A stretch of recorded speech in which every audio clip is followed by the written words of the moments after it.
tempat untuk kemudian sebagai persinggahan dari virus itu. Kalau ada yang batuk, ada yang bersin dan seterusnya, yang tidak langsung terkena orang lain tetapi nempel di sebuah benda yang itu juga berpotensi untuk bisa sebagai sumber penularan. Ya. Maka itu masjidnya didesinfektan dalam maupun luarnya. Terus kemudian karpet digulung, gunakan keramik saja. Siapkan alat deteksi tubuh untuk men-screening itu tadi. Terus kemudian harus disiapkan pesan-pesan untuk kesehatan. Jadi ada semacam brosur, ada semacam flyer yang ditempel. Nah, terus kemudian apa yang dilakukan itu untuk masjid, siapkan tempat untuk cuci tangan yang teratur dan menyeluruh yang mudah diakses gitu ya, yang gampang dicapai. Jadi begitu langsung cuci tangan, langsung masuk. Barangkali tadi sebelum ke masjid, motornya di situ ada virusnya. Dengan memegang tangan atau sepedanya atau sajadahnya barangkali ya. Terus dengan cuci tangan itu bisa membunuh virusnya itu. Kemudian setelah flyer-flyer dipasang ya disosialisasikan bagaimana cara batuk yang baik. Jadi batuk yang baik itu yang ya, seperti ini ya, yang ditutupkan di lengan ini walaupun sudah memakai masker.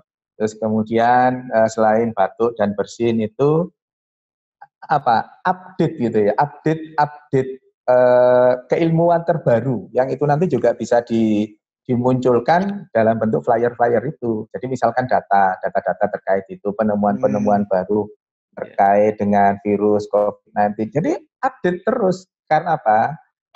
Ustadz itu saya sampaikan pada seluruh pemirsa semua juga, bahwa kondisi hari ini, tanda kutip, hari ini yang dianggap benar, itu belum tentu loh. Nanti 1-2 bulan lagi tidak berubah, belum tentu. Benar. Misal kita misalkan terkait dengan cara penularan dari, ini kaitannya COVID ya, kaitannya corona ya. Kaitan dengan corona dulu kita berasumsi dengan bukti-bukti otentik yang ada, penularannya hanya melalui droplet. Hanya melalui cairan yang dikeluarkan melalui hidung dan mulut yang langsung kena ke penderita, ke orang lain kemudian tertular, atau ini nempel di sebuah benda, kemudian benda dapat bertahan hidup di benda itu dengan kurun waktu masing-masing. Jadi kalau di kayu usianya berapa jam, berapa hari, yang di plastik dan seterusnya itu juga dari jurnal-jurnal otentik yang ada. Terus kemudian terkena, orang memegang, kemudian orang pegang mata karena ada selaput lendir mata, kemudian pegang hidung atau pegang mulut. Tetapi saat ini ada informasi terbaru, ada potensi, dan itu juga dijurnalkan. Ada potensi bahwa penularannya itu melalui aerosol, melalui udara. Nah, ini. Jadi saya ngomong gini, ada seseorang yang kemudian ngomong, kemudian kebetulan dia, kan ada pada beberapa orang itu ngomong sambil muncrat itu kan ada ya, mohon maaf ya. Betul. Kan ada ya, ngomong itu sambil air ludahnya keluar, kadang-kadang bersin dan seterusnya itu. Nah, itu yang kemudian melayang-layang. Virusnya melayang-layang itu, kalau virusnya kebetulan agak berat, dia akan jatuh ke lantai. Walaupun jaraknya lebih dari 1 meter, dia bisa sampai agak jauh di sana, nempel di mana-mana. Nah, terus kemudian karena usianya di sebuah benda tadi itu cukup lama, tergantung bendanya apa. Nah, kalau benda itu terus kemudian dipegang, sama efeknya. Atau melayang-layang tadi kemudian masuk ke seseorang melalui hidung, melalui mulut, sama. Artinya penemuan bahwa secara keilmuan melalui droplet itu sekarang sudah tidak mutlak benar. Karena ada hal baru bahwa ada potensi tertular melalui udara, melalui aerosol itu. Nah, maka bukan sesuatu yang ringan kalau terus kemudian kita harus menjalankan hal-hal yang terkait dengan pembukaan masjid. Jadi itu ya, persiapan jamaah dari rumah, terus termasuk membawa sanitizer sendiri tadi itu sudah, terus kemudian pada saat di masjid. Nah, itu tadi yang masjidnya ya, yang dilakukan masjidnya. Ya, dilakukan masjidnya, tempat ibadahnya harus seperti itu, menyiapkan hand sanitizer dan seterusnya, didesinfektan dan seterusnya, memasang flyer-flyer, brosur-brosur untuk tetap menjaga kesehatan dan seterusnya. Nah, terus kemudian apa yang dilakukan bagi seseorang? Jamaah dalam hari ini harus memastikan bahwa area masjid atau musolanya itu sesungguhnya harus hijau. harus hijau. Nah kalau terus kemudian tidak hijau, ya betul-betul harus ada ekstra hati-hati, ekstra kuat menjaga dirinya. Maka itu tadi pada saat masuk disiapkan hand sanitizer, disiapkan thermal gun, di thermal gun kalau ternyata lebih dari 37,5 atau 38 sudah ikhlaskan untuk pulang.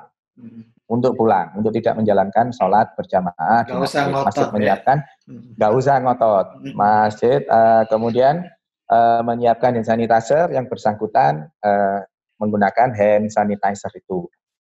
Prinsipnya setelah menggunakan hand sanitizer itu ya sebisa mungkin jangan memegang wajah atau memegang benda apapun itu. Sebisa mungkin seperti itu ya. Karena khawatir ada potensi-potensi terkait dengan itu. Terus kemudian menjelang, karena sudah sholat sunnah di rumah kan, qobliyahnya kan sudah di rumah, ya sudah di rumah, ya sudah, berarti tinggal menunggu iqomah. Maka masjid juga harus membuat protokoler dengan asumsi semua jamaah yang sholat berjamaah di situ sudah sholat sunnah di rumah, maka kalau toh masih ada yang akan menjalankan tahiyatul masjid, silahkan. Tentu dengan protokoler yang sudah ditaati itu tadi.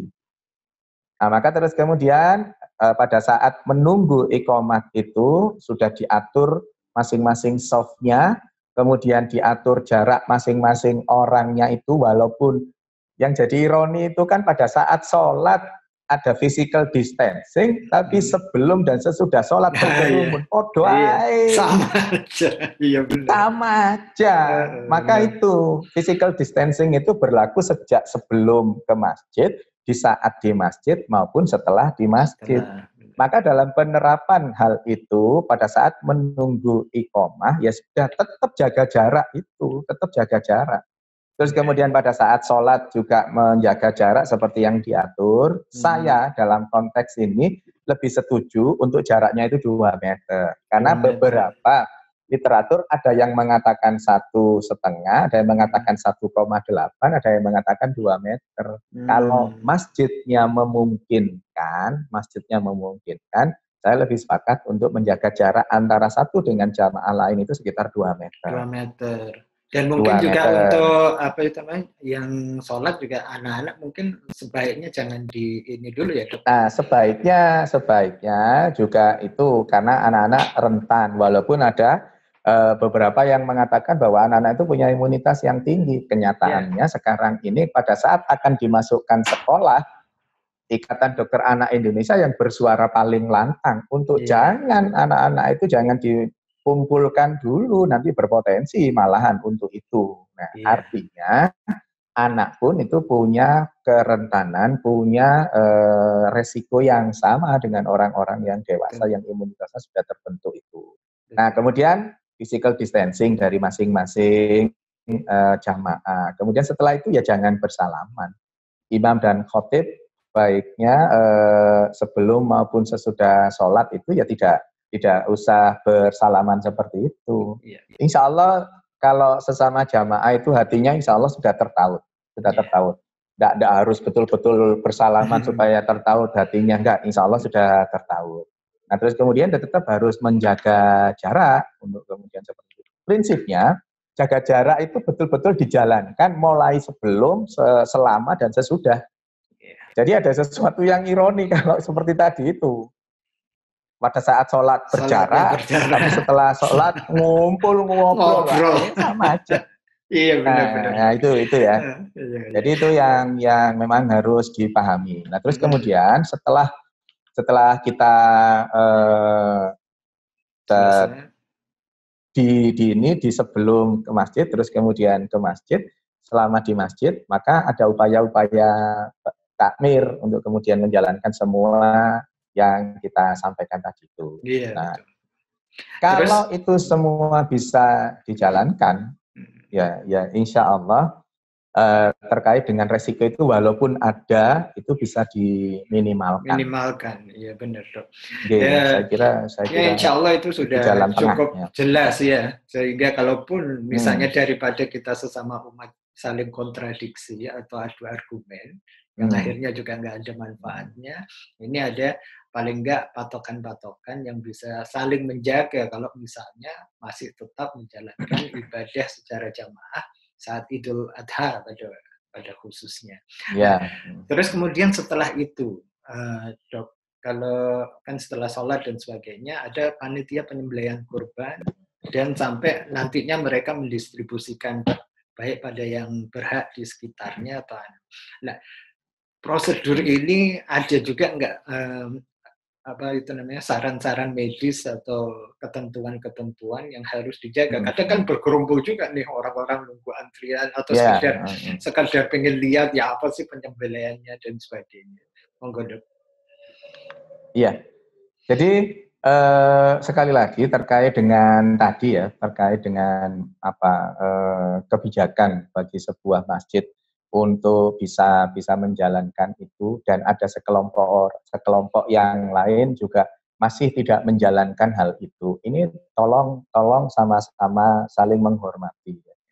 Sama-sama saling menghormati, tidak kemudian saling mengolokkan, saling menyalahkan, saling merasa paling benar. Justru karena merasa paling benar itulah nanti jatuh pada satu kondisi sombong.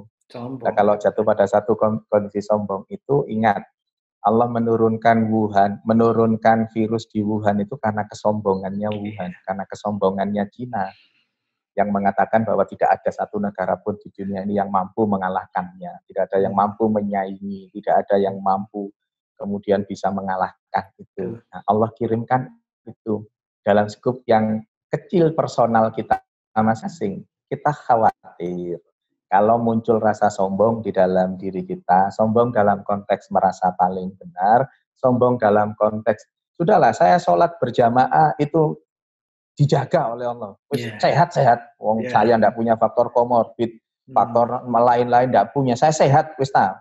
Ono ceritanya virus dan seterusnya. Sama. Basicnya nanti timbul kesombongan di masing-masing ini yang pada perjalanannya nanti khawatir justru nanti Allah akan memberikan virus corona itu pada mereka-mereka yang sombong itu.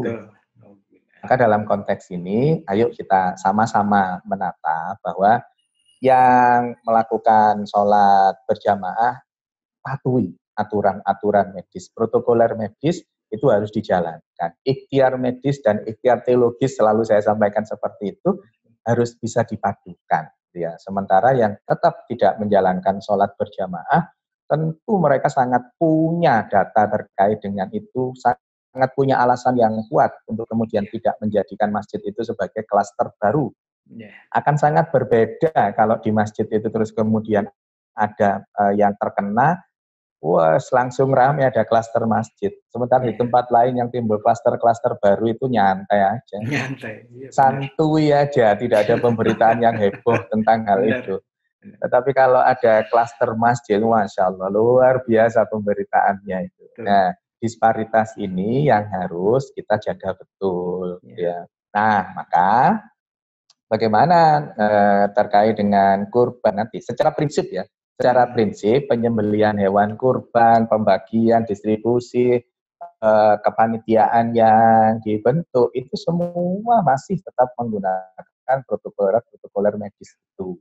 Protokoler medis yang paling biasa kita sebut sehari-hari itu ya adalah pakai masker, cuci tangan, dan jaga jarak. Itu yang diterapkan di masjid seperti itu tadi. Bagaimana dengan penerapan pada saat hewan kurban nanti? Sama.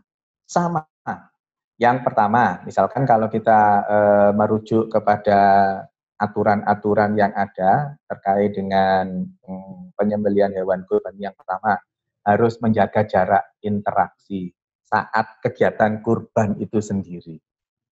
Ada hal yang lain lagi, harus menghindari perpindahan orang antar wilayah saat kegiatan kurban itu. Jadi intinya gini, ya ini kan juga harus diperhatikan ini. Misalkan kurbannya itu di daerah Gunung Sari, ya sebisa mungkin orang-orang yang berkecimpung di perkurbanan itu, yang menyembelih, yang merotoli dan seterusnya itu ya orang-orang Gunung Sari itu. Jangan mengambil orang dari wilayah lain. Nah, misalkan dari Gunung Sari yang tanda kutip ya, mungkin merahnya merah-merah oranye gitu, orange gitu ya. Yeah. Terus kemudian ngambil dari suatu daerah yang ternyata di sana hitam pekat gitu, atau merah pekat gitu. Kemudian dibawa ke Gunung Sari. Yeah. Ini kan potensi membawa sesuatu yang secara bukti empiris terbukti di zona-zona yang seperti tadi itu. Zona merah dibawa ke zona orange. Nah, ini bukan sesuatu yang bijak untuk pelaksanaan ini. Maka terus kemudian sebisa mungkin di area itu saja. Belum lagi nanti terus terkait dengan kebersihan setiap orang dan tempat kurban. Itu harus juga diperhatikan. Ya. Terus para petugas pemotong hewan perlu diedukasi tentang cara penyebaran virus ini. Apa? Yang paling gampang itu hindari tadi itu memegang muka, memegang mulut, memegang hidung, memegang mata itu dihindari betul walaupun sudah pakai hand sanitizer, sudah akan pakai hand sanitizer. Terus kemudian menyembelih beberapa saat sudahlah pakai hand sanitizer lagi dan seterusnya seperti itu. Maka penyembelih pun juga harus diberi pengetahuan tentang hal itu. Berikutnya, jumlah petugas dalam satu ruangan juga perlu diatur, diminimalkan supaya tidak terjadi jarak tadi itu. Supaya penerapan physical distancing-nya harus betul-betul pas. Nah, kalau terus kemudian ruangannya kecil, ruangannya tempat penyembelihannya barangkali tidak terlalu lebar, arealnya kecil, ngelumpuk di situ sekian banyak orang. Apalagi ada yang ngengkel untuk, alah, wis tidak usah pakai masker dan seterusnya. Maka potensi itu nanti ada potensi muncul klaster kurban nanti itu. Coba nanti ya, ini aja. Semoga kita berharap tidak tercapai, tidak terjadi ya. Tapi saya khawatir nanti ada klaster kurban. Nanti pada saat kita menjalankan kurban itu ada klaster kurban. Maka terus kemudian itu diatur, kemudian pada saat penyembelihannya juga harus dijaga jaraknya. Kebersihannya dijaga, jaraknya dijaga, dan ada baiknya penyembelih itu menggunakan face shield. Face shield, oh iya. Face shield itu ya yang apa? Untuk penutup wajah dari yang Mika dari boleh dari Mika, boleh dari apapun lah yang pokoknya tebal, yang tidak kemudian berpotensi menularkan ke yang lain. Sama, kemudian setelah itu sudah disembelih dan seterusnya tetap jaga jarak, tetap diatur itu semua, ya tetap juga tidak bersalaman atau bersentuhan secara langsung. Kemudian setelah itu pulang dari tempat kurban itu, setelah selesai tugasnya pulang di rumah ya harus dilepas bajunya semua itu, masukkan ke desinfektan, mandi. Harus mandi dan membersihkan diri itu. Terus kemudian petugas pemotongnya untuk ya sesuatu yang normatif ya, tidak merokok, tidak merudah di sembarang tempat, kalau bersin, kalau batuk, etika bersin, etika batuk yang seperti tadi itu, ya tetap dijalankan protokoler seperti itu. Maka kalau prinsip dasar dari physical distancing, dari mekanisme penularan yang harus akhirnya meminimalkan menggunakan masker, cuci tangan dan seterusnya dipahami oleh semua pihak terkait dengan pelaksanaan kurban, ya insya Allah itu juga mampu meminimalkan proses penularan itu. Insya Allah seperti itu. Itu termasuk juga nanti untuk penerima hewan kurbannya ya tadi. Betul. Jadi, pada saat teknis pemberiannya juga harus diatur. Sebaiknya bagi penerima kurban, begitu mendapatkan plastikan itu, plastiknya segera diganti. Plastiknya segera diganti dengan plastik yang lebih terjamin di rumahnya. Di rumahnya tempat yang lebih terjamin tingkat kebersihannya, yaitu dipindahkan ke situ untuk terus kemudian disimpan. Kalau misal tidak dimasak secara langsung pada hari itu. Itu juga menjadi perhatian. Itu kalaupun misalnya saja, walaupun nggak terkait secara langsung ya, ini virus ada bukti kalau bisa hidup di hewan juga atau enggak ya? Iya. Bisa ya? Oh, kalau di hewan enggak. Enggak ya, pasti manusia.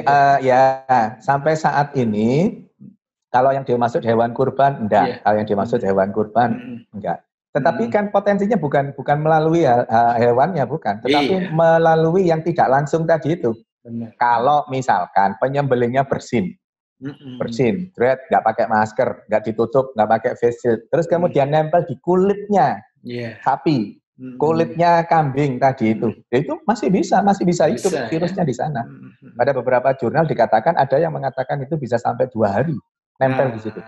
Benar. Terus kalau kemudian itu diberikan oleh petugasnya, diiris, dipilah-pilah, dipegang, ditaruh di satu tempat, ya misalkan ya. Terus kemudian dibagikan, potensi itu kan masih ada, masih sama terus.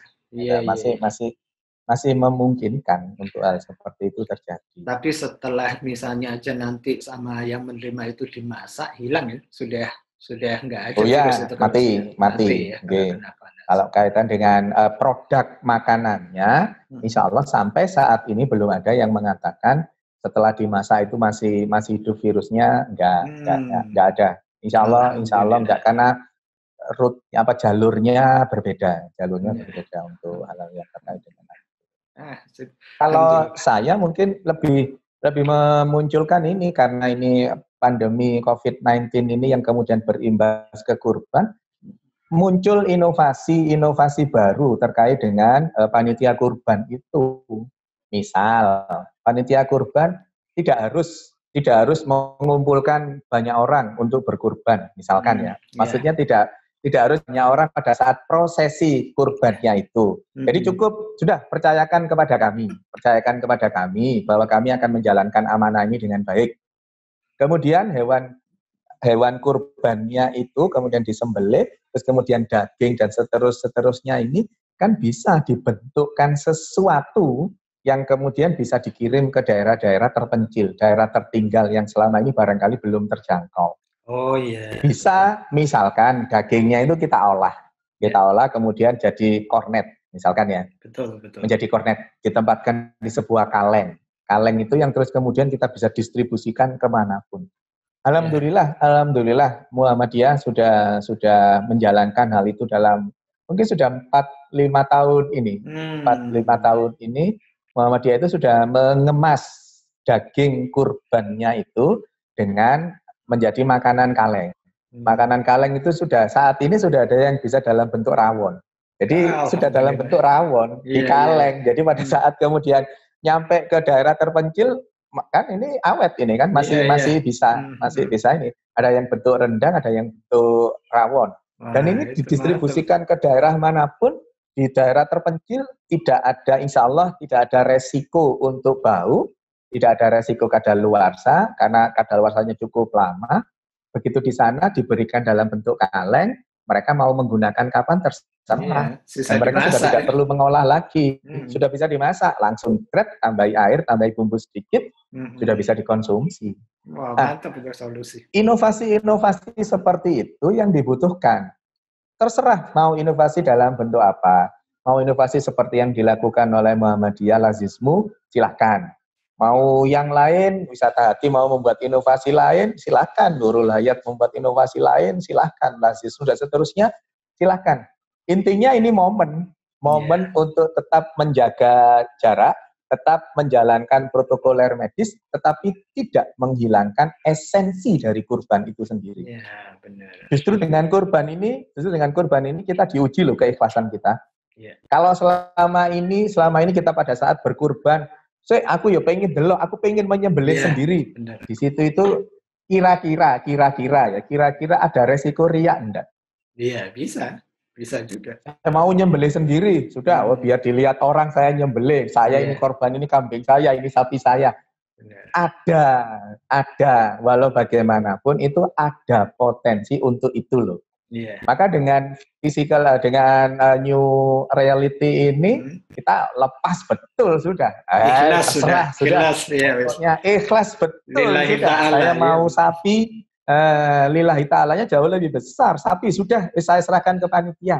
Yeah. Saya berkurbannya ini memang untuk itu, sudah, ini antara kita dan Allah aja, sudah. Panitianya pun juga enggak perlu terus kemudian menjalankan sesuatu yang mengatakan ini kurbannya si ini udah nggak perlu, sudah diserahkan sepenuhnya ke kepanitiaan, maka keikhlasannya jauh lebih tinggi dengan seperti ini. Iya benar-benar. Luar biasa ini pandemi COVID ini melatih kita untuk terus kemudian bisa menjadi yang lebih baik dan lebih baik lagi. Benar-benar, alhamdulillah. Saya kira itu. Iya, benar-benar. Alhamdulillah ini pencerahannya luar biasa ini buat para pemirsa sekalian. Insya Allah apa yang disampaikan Dr. Catur, Ustadz Dr. Catur Priambodo ini benar-benar bisa menjadikan kita semuanya pertama adalah mawas diri. Yang paling penting mana yang diutamakan, bahwa saat ini kondisi kesehatan seluruh umat atau masyarakat itu jauh lebih penting daripada kita beradu argumen dalam hal mungkin mana yang lebih pantas, mana yang lebih benar dan sebagainya. Nah, karena dampak dan resikonya masih besar, terutama di daerah-daerah yang memang masih zona merah, apakah itu di Jawa Timur, di DKI sendiri, ataupun juga di peringkat 3 kalau nggak salah di Sulawesi Selatan. Nah, oleh karena itu, para pemirsa sekalian, perlulah mari kita sama-sama nanti saat itu ada juga memberi masukan-masukan buat para takmir masjid atau musyola ataupun juga panitia kurban, sehingga prosedur-prosedur ini bisa kita sikapi bersama. Kalaupun enggak seperti tadi disampaikan Dokter Catur, untuk keamanan keluarga minimal itu paling enggak kita apalagi kalau enggak merasa fit atau kurang sehat, ya ibadah di rumah saja dulu. Itu untuk kemaslahatan orang banyak. Saya pikir itu mungkin Dokter Catur ada kesimpulan sedikit, terus habis itu juga bisa ditutup nuwun sewu dengan doa supaya kita semuanya apa yang kita dengarkan atau kita saksikan menjadi barokah. Iya, saya kira ya kalau terkait dengan semua hal yang ujungnya kepada pengkombinasian antara tataran medis dan tataran teologis ini, dia memang harus bisa disatukan. Jadi harus tidak saling meniadakan. Karena walau bagaimanapun ini nanti akan memunculkan satu hal yang itu barangkali dianggap tidak baik oleh satu kelompok, yang kemudian juga nanti akan menjalar ke lain, yang kemudian itu juga tidak baik bagi kelompok yang lain. Gitu ya. Saya kira masing-masing kalau akan menjalankan sesuatu itu semua punya basic, semua punya dasar keilmuan yang pas, keilmuan yang mumpuni untuk kemudian dijalankan. Tentu keilmuan-keilmuan itu sudah bisa dipadukan sedemikian rupa sehingga menjadi sebuah sinergi yang kuat. Ya. Kalau dari sisi medis tentu untuk menjalankan aktivitas akan sholat berjamaah kembali atau menjalankan kurban, itu basicnya selalu protokoler medis untuk itu. Secara sederhana itu tadi pakai masker, cuci tangan, dan jaga jarak yang diterapkan di masing-masing. Sejak di rumah, saat di masjid, ataupun saat pulang. Itu menjadi setelah pulang dari masjid itu. Dan itu menjadi sebuah keharusan yang tidak bisa kemudian kita ya. Maka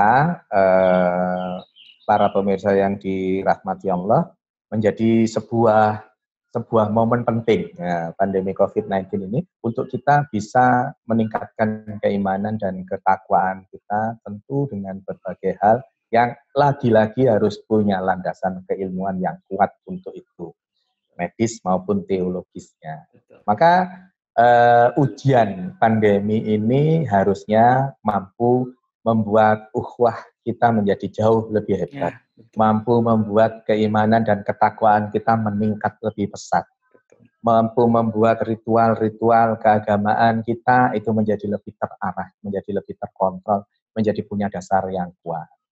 Saya kira itu yang bisa kami sampaikan. Mari kita tundukkan kepala sejenak, berharap kepada Allah, barangkali ada di antara kita yang sakit, mungkin bisa segera disembuhkan oleh Allah, dan kita bisa segera dijauhkan dari pandemi COVID-19. Amin. Bismillahirrahmanirrahim. A'udzubillahi minasyaitonirrajim. Bismillahirrahmanirrahim. Hamdan sakirin, hamdan na'imin, hamdan bi'afi ni'ama wa sitafi wa sidah. Ya Rabbana lakal hamdu kama yanbaghi lil jalali wajhikal karimi wa azimi sultani. Allahumma inni a'udzubika minal barosi wal jununi wal juzami wa syai'il asqami Allahumma inni as'aluka ilman nafi'an wa amalan mutaqabbalan wa rizqan wasi'an. Allahumma arinal haqqa haqqa warzuqna tibaa wa arinal batila batila warzuqna tinabah.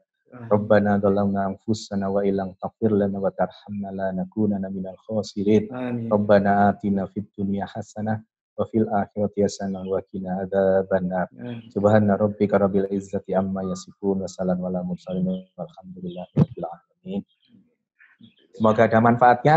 Mohon maaf kalau ada sesuatu yang kurang berkenan. Nasrul minallah wa fathun karib wa basirul mu'minin billahi taufiq wal hidayah. Wassalamualaikum warahmatullahi wabarakatuh. Waalaikumsalam warahmatullahi wabarakatuh. Terima kasih banyak Dr. Catur Priambodo atas semua sharing ilmu tentang medis yang dibagikan pada para pemirsa Bisa Mapan kali ini.